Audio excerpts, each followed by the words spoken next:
Hey guys, it's Julia. Welcome to my 7th and final vlog. And today I'm going to be talking about content moderation on social media.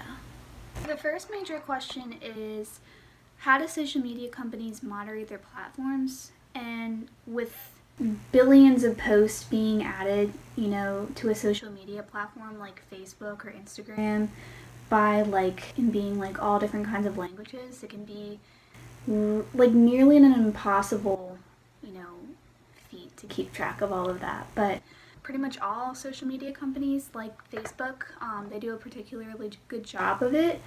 So in one of the readings that I read, it said that Facebook has a quote policy team that makes content rules, and those content rules are enforced by nearly 7,500 human moderators. And these moderators act on the content surfaced by what's called artificial intelligence, or by users who report the posts that they think are inappropriate or offensive. Secondly, there was another reading that I read regarding flagging, and the flag tool can be used to report inappropriate content to an online platform, so they can ultimately, review it and take it down if they need to. This was a good example. It happened during the, election season. President Trump, he tweeted false information about missing ballots and other false voter information on Twitter. And, Twitter ultimately flagged this information and it was taken down because it was, information that hadn't been proven.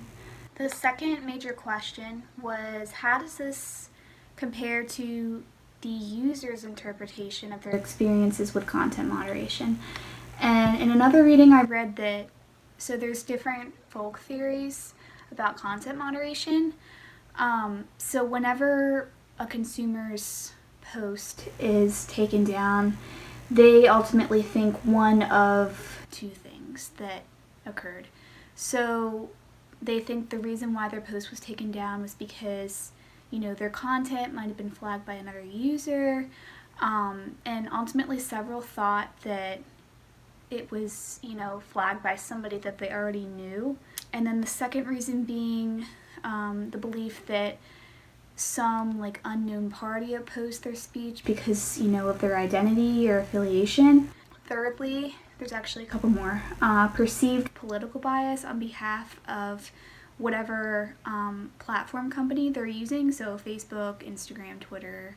Finally, the belief that social media does not uphold the First Amendment rights of the Constitution. Many people believe that they should include that in their rules. And then I also read another article about the moderators of YouTube and Google are frequently exposed to videos of, severe violence and abuse, and many of them ultimately suffer from, long-term consequences as a result of, being exposed to these videos on a daily basis. And there was one moderator named Peter. He was a moderator for YouTube at the Austin, Texas site. And he described seeing his coworkers fall into such bad shape that, one worker collapsed as a result of, his distress from, viewing all these videos.